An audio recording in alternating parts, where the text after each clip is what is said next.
You have to take chances in life. You know, if you want your life to be something special, you eventually have to take a chance. You can't do normal things and expect extraordinary results. It doesn't work that way. You have to take an exceptional chance one time. And it's going to cost you something that you care deeply about. Bishop Jakes told me one time, he said, in order to get to the next level in life, you can see where you want to go, but it's a glass ceiling. The reason you can see it is because it's a glass ceiling. In order to break through a glass ceiling, you're going to have to shatter the glass. Anytime you shatter the glass, it's going to be blood shed. And the blood that you shed is going to be something that you care deeply about. So if you are not willing to shed something you care deeply about, you cannot go to the next level. There's a Black Heritage spiritual that says, it's not my mother nor my father, nor my brother nor my sister, but it's me, oh Lord, standing in the need of prayer. See, I used to blame everything outside. And then let me give you a little philosophy that helped turn my life around. For your notes, here it is. It's not what happens that determines the quality or the quantity of your life. It's not what happens. And the reason is because what happens to about everybody. No different. The sun went down on all of us last night. A common event, a happening. And I found out that the same things can happen to two different people. One gets rich and one stays poor. Why is that? It's because it's not what happens, but rather it's what you do that changes everything. So that's a key phrase. It's not what happens, it's what you do.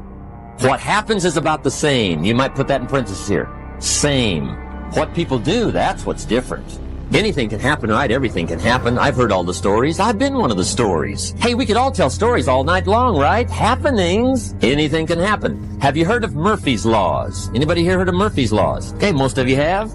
Murph had these laws. One of them was, if anything can go wrong, it will. That's one of Murphy's Laws. He was not one of the great positive speakers of the day. But anyway, it's still true though, right? Anything can go wrong, everything can go wrong. For sure. I've fallen out of the sky so many times. Once to the tune of a couple of million. Devastating. Took me a while to survive that one. Now, it wasn't all that much, but it was all I had.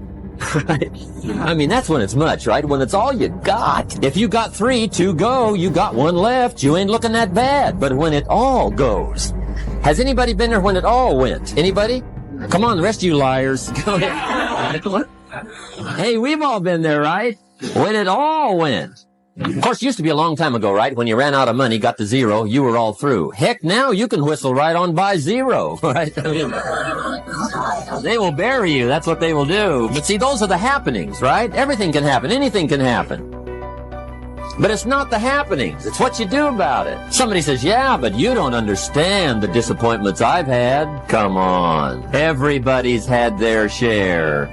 Disappointments are not special gifts reserved for the poor. Everybody has them. The difference is what you do about it. It's not the weather. I used to blame the weather, and I discovered it rains on the rich. So see, that won't help. 2 men wake up one morning, there's a rainstorm on. One of them looks out his window, sees the rainstorm, and he says, wow, what a storm. With weather like this, they can't expect you to go out and make sales. He stays home. Same morning, the other guy looks out his window, sees the same storm, says, wow, what a storm. But he says, you know what, with weather like this, what a great day to go out and make sales. Most everybody will probably be home. Especially the sales. See, that's the difference in how your life works out. It's not what happens, it's what you do. So here's one of the key questions of the evening. Starting tomorrow, what are you going to do that'll make a change in your life's direction? Good question. What are you going to do starting tomorrow that'll make a difference? See, if you don't do something starting tomorrow that'll make a difference, guess what? It's gonna be the same.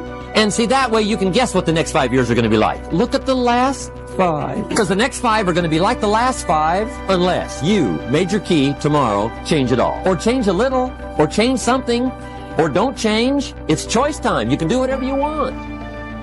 But it's nice to know any day you wish you can change your whole life. What can you do starting tomorrow that'll make a difference? Good question. What can you do with economic chaos, massive disappointment? What can you do with a broken heart? What can you do when it won't work? Good question. So if I had a word with you tonight, one-on-one, just you and me, I think my personal advice to you would be, This year, 1981, reach down inside of you and come up with some more of those remarkable human gifts. They're there, waiting to be utilized. And then change anything for you want to change. And I challenge you to do that because you can change. If you don't like how it is for you, change it. If it doesn't suit you, change it. If it doesn't please you, change it. If it isn't enough, change it.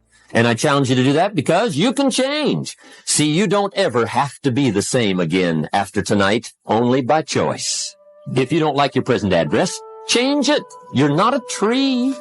Vicar Thomas, in the book The Invisible Man, I think it was, he said, the impulse to dream has been slowly beaten out of me through the experience of life.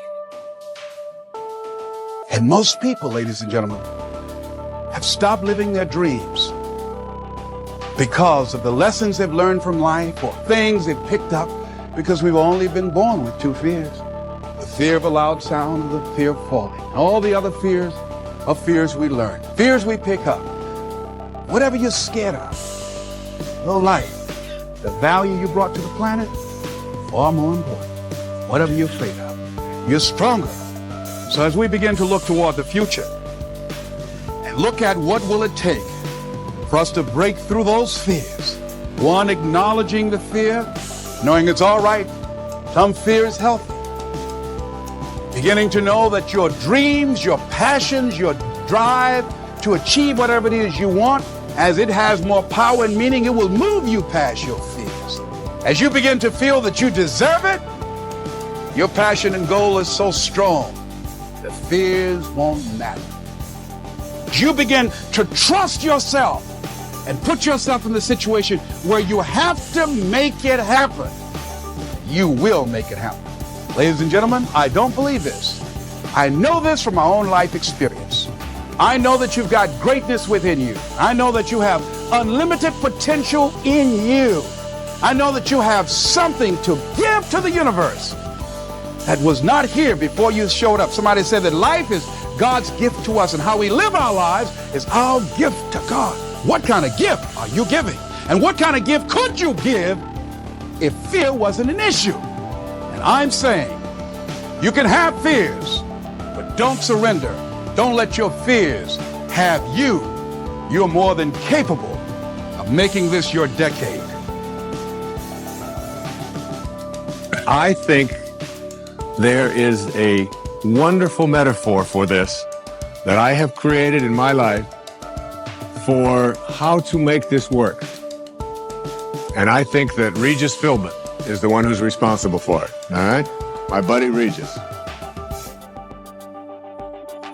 There's a show called Who Wants to Be a Millionaire that has been popular all over the world. I'm in South Africa, it comes on, all right? I was in Australia, and they've got their own Australian version. And in Greece, they have the Greek edition of Who Wants to Be a Millionaire. And basically, this show has two levels that you have to get to. Now, the first level is the $1,000 level. And at the $1,000 level, you basically have to answer a question like, on your hand, you have some digits. Those digits on your hand are called your feet, your nose, your ears, your fingers. And everybody who ever goes on the show has this horrible dread that they're going to go out on one of those questions, right? So basically, in order to get to the $1,000 level, all you have to do is answer 5 pretty simple questions in order to get to the $1,000 level. Now, on this program, the $1,000 level for you in this metaphor means that you will leave with something if you get this. At least get this. This is the $1,000 level. You must send blame out of your life for any conditions of your life. Blame has to go. All right. Now, blame means if you're sitting there with a disease, you say without guilt, it's mine, I take responsibility for it.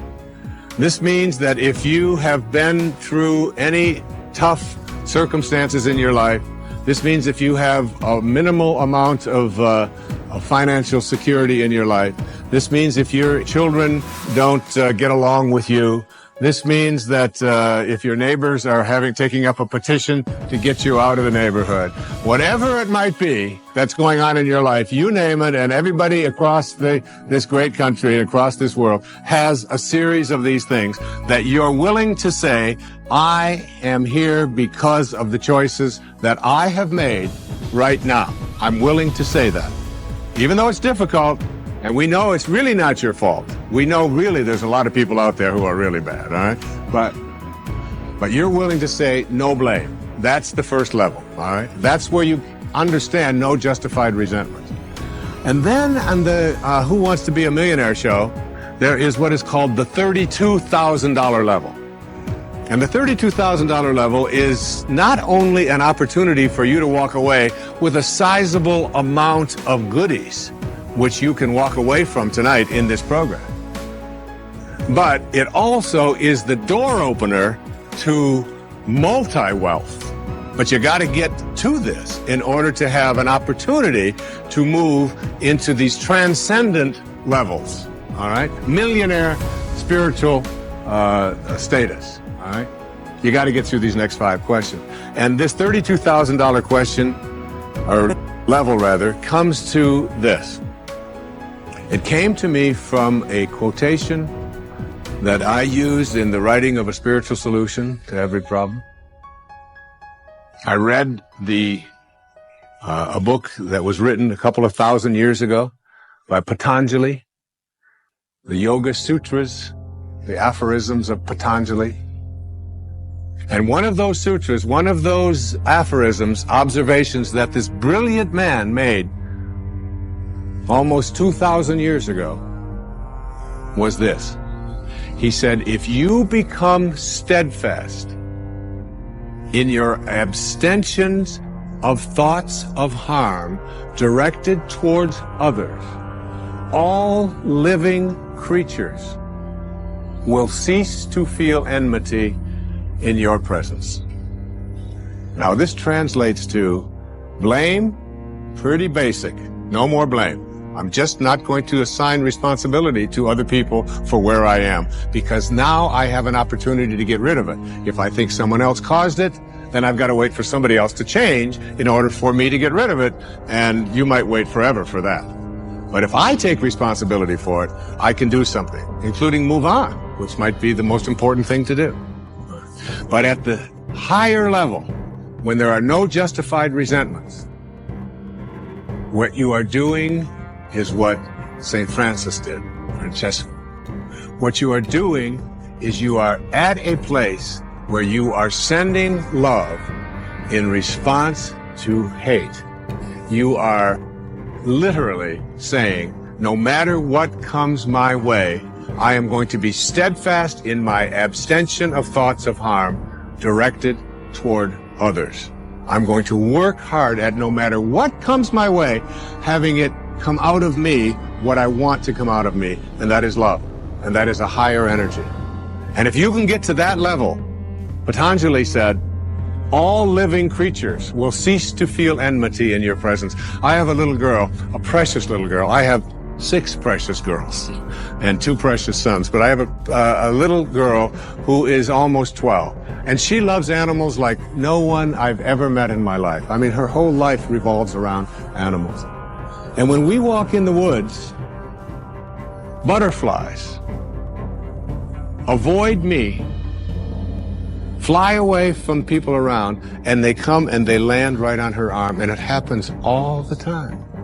All living creatures, she couldn't have a thought of harm directed towards any living creature. And Patanjali said to us, all living creatures will cease to feel fear or enmity or anger in the presence of those who can send love in response to hate. That's what I mean when I say there are no justified resentments.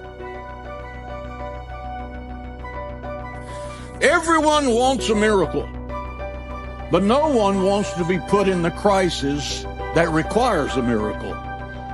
The only way you really need a miracle is that you have a problem. And the bigger the problem, the bigger the miracle you need.